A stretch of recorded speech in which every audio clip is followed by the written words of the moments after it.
Hey, what's up, everybody? You're listening to the Enterprise Architecture Radio. If you're thinking about organizational complexity and agility, if you're concerned about operational efficiencies and thinking of taking it to the next level, if managing innovation is one of your priorities, you've come to the right place. On this podcast, we talk about all of that and more. It's a jungle out there, and we'll attempt to navigate this jungle of frameworks, methods, and most importantly, enterprise architecture in practice.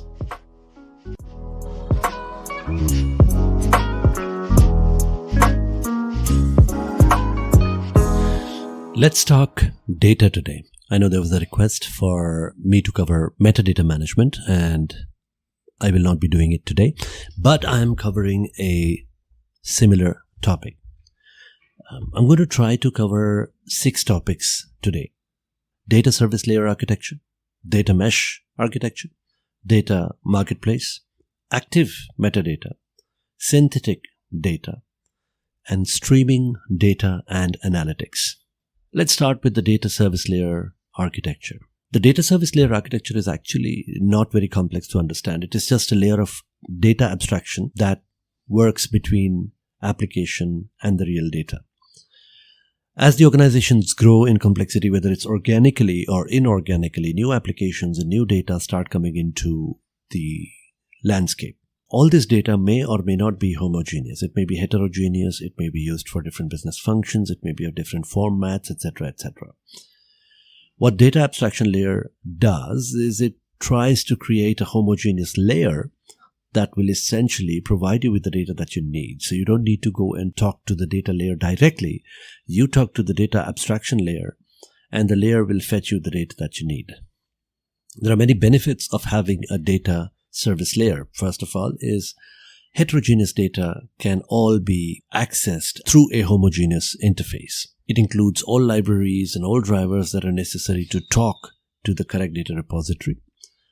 It gives you the knowledge of where all the data lives, or I would say it makes you capable of not requiring the knowledge of where all the data lives, because you are only talking to the data abstraction layer or the data service layer. And it's the data service layer that has the job of going and fetching the data from wherever it really lives. Update applications every time a new data source technology is introduced. You now call the data services layer and get the requests satisfied automatically and problem solved for everyone. But it's not all good. There are some bad sides of the data service layer as well. If the data service layer goes down, for example, it's a single point of failure, and the effect could be catastrophic because all your high availability data, all your business critical data is being accessed through the data layer. And unless there is a very well planned business continuity, the effect could be disastrous. Another drawback is troubleshooting, performance issues. If the data service treats requests as a unit of work, it can cause significant delays waiting for one data source out of many to fulfill its requests. A very good understanding of dependencies and a fairly verbose logging capabilities is required to track data source timings and delivery fulfillment. And when data services goes down or are slow, it's a bad day for everybody. So there are goods and there are bad. The question that you really need to ask yourself is, how complex is your landscape? Do you have extremely heterogeneous data? Do you have a large number of applications that are vastly different from each other? Do you have SQL Server, Oracle, MySQL, PostgreSQL, SAP, S4HANA, all kinds of databases? Do you have a large number of applications that are SaaS, infrastructure as a service, and so on and so forth? If that's the case, then data service layer architecture may not be the best architecture for you. By the way, the data service layer architecture is also called Data Fabric, and we've covered Data Fabric in one of the previous episodes of this podcast. Now, one of the biggest weaknesses of the Data Fabric or the data service layer architecture is its centralized nature. It's the single point of failure for all your data. It is the single point of access for all your heterogeneous complex data requirements. Data Mesh tries to fix this issue by creating a decentralized approach to Data Fabric. So instead of building a complex set of ETL pipelines to move and transform data to specialized repositories where the various communities can analyze it, the data is retained in its roughly original form, and a series of domain-specific teams take ownership of the data as they shape the data into a product. So there are 4 principles really. The first point is it is domain-oriented, decentralized data. So really you don't have generic data access APIs. You have domain-specific ownership and architecture of the data. Second is data as a product. Third is self-serve data infrastructure as a platform. And fourth is federated computational governance. So whoever owns the data, whoever prepares the architecture of the data, whoever is managing the transformation of the data is also responsible for the computational governance of that data. So you now don't have a single data fabric for all your data. You have domain-specific data access layer. So it is a mesh. It is still a data fabric, but it is decentralized and is owned by people who are using the data really. Which brings us to our next topic, which is very interesting, called data marketplace. A data marketplace offers data consumers an intuitive, secure, and centralized and standardized data shopping experience. It brings data closer to the data analysts and scientists by utilizing the underlying metadata. So it's more related to the metadata. To democratize data via your data mesh architecture, the focus is on several important areas. One is the data product experience plane. Now, we talked about data product in the data mesh concept, where we treat data as a product. What does that really mean? It means all data providers and data consumers work together on what data can be made available. Interfaces should provide extensive search capabilities that allow users to search on keywords, business terms, and natural languages even. Which brings us to the metadata management concept, which we'll talk about some other day. And it enables the metadata search and discovery. So that's really data product experience. You should be able to, like on Amazon, you look for products, you should be able to go and look at the marketplace and you should be able to find your data product that you need based on keywords, etc. The other thing that we talked about in data mesh was data infrastructure self-serve. The data infrastructure plane helps you automate the deployment and provisioning of common and reusable consumption patterns. Consumption patterns can include storage accounts, databases, compute, identity management, and so on. So best practices for allowing your users to set up and launch their own data services are there as a part of the data infrastructure plane. So if you want to set up a new database, if you want to set up a new instance of unstructured data, you should be able to do it quickly. It's the automated provisioning of the data infrastructure. And then comes the data mesh experience plane. So we talked about data mesh. We know that it is decentralized and all of that. But when you combine the data mesh with the data infrastructure and the product concept, data product concept, that forms the data marketplace. So what is the mesh experience? It helps you keep sight of the health status of all your interfaces, your data pipelines, your data contracts, provisioned components, central tools, and so on. All of these combined together forms your data marketplace. It is one of the services available on Microsoft Azure, for example, and that's not the only cloud provider that gives you that service. I'm sure AWS has something of that sort as well. Now, we talked about metadata in data marketplace while we were talking about the data as a product. Now, there are two concepts. One is what was data originally designed for, and second is how is the data being actually used. Active metadata management enables continuous access to analysis of metadata across an organization's data stack of users, systems, and data governance tools. The analysis is then used to build recommendations based on the business outcomes achieved. In other words, active metadata management closes the gap between data as designed, so what was the data designed for, and data as actually used. And this happens in every organization. You design applications, you design your database for a specific purpose, and then other applications and other users come around and they say that this data is very useful to me, so I'm going to use it like this, and they pick up their data and then they use it however way they want to.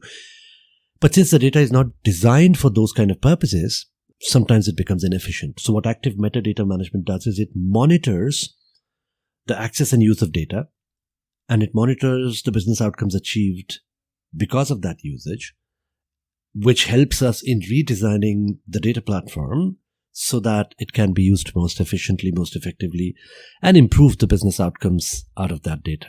So that is active metadata management. That brings us to a very interesting topic called data streaming. Streaming data is data that is generated continuously by thousands of data sources, which typically send in data records simultaneously in small sizes. Streaming data includes a wide variety of data, such as log files generated by customers using a mobile device or a web application, e-commerce purchases, game player activity, information from social networks, financial trading floors, or geospatial services, and telemetry from connected devices or instrumentation in data centers. It could be any kind of data, and this is data that's constantly coming in. This data needs to be processed sequentially and incrementally on a record-by-record basis or over sliding time windows and used for a variety of analytics, including correlations, aggregations, filtering, and sampling. Information derived from such analysis gives companies visibility into various aspects of their business and customer activity, such as service usage for metering and billing, server activity, website clicks, geolocation of devices, people, physical goods, and enables them to respond promptly to emerging situations. For example, businesses can track changes in public sentiment on their brands and products by continuously analyzing social media streams and respond in a timely fashion as the necessity arises. So it's not just metadata that we are constantly monitoring. We're also monitoring data. Now, this requires a larger effort, and we also have something called streaming analytics, which is used in various areas of business like e-commerce, financial services, investment services, news media, and utilities. And it's one of the very important value adds in our data roadmap. And the last topic that I'm going to cover today is synthetic data. Many, many years ago, when I started my career as a programmer, one of the things that I learned was test-first development, and we used to test our coding units using mocks and using synthetic data. Now, we've come a long way from there, and synthetic data is not just used for testing anymore. It can be used in a number of use cases. The largest application of synthetic data in today's day and age is the training of neural networks and machine learning models. As the developers of these models need carefully labeled data sets that could range from a few thousand to tens of millions of items, synthetic data can be artificially generated to mimic real data sets, enabling companies to create a diverse and large amount of training data without spending a lot of money and time. According to Paul Walborski, co-founder of AI Reverie, one of the first dedicated synthetic data services, a single image that would cost $6 from labeling service can be artificially generated for 6 cents.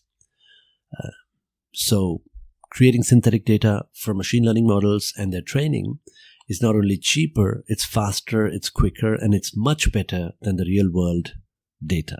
So those are the 6 topics that I wanted to cover as a part of the podcast today. Now, while this is a wide span of data-related topics, and there is a tremendous amount of work that can be done in trying to understand each topic in detail, what I try to do in this podcast is give you a wide scope and help you think about how you can use these concepts in the real world, help you think about how these concepts apply within your organization. But most importantly, I expect or I hope that you start talking about these topics and you start a discussion that essentially spurs the debate and makes the entire ecosystem a lot more interesting. That's all I have for you today, folks. I hope you enjoyed the show. More about organizational agility, innovation, and enterprise architecture in the practical world, in the business, right here on the show. But before I end the show, I want you to help me out with this one little thing. Pause the show and share this podcast via WhatsApp or text message with at least one person who might be interested in the show. It could be anyone, your colleague, your boss, someone in your team. That's all I ask. Just one share. with one message via text or WhatsApp or any social media of your choice, and it would go a long way in supporting this podcast and growing this listener base. Also, please don't forget to follow the podcast. That way, you'll get notified when we publish a new episode. If you want to find out more about us, you can find us at enterprisearchitectureradio.com. If you have ideas, thoughts, disagreements, please feel free to write to me directly. We also have a Telegram group if you would like to contribute to the EA discussions or what have you.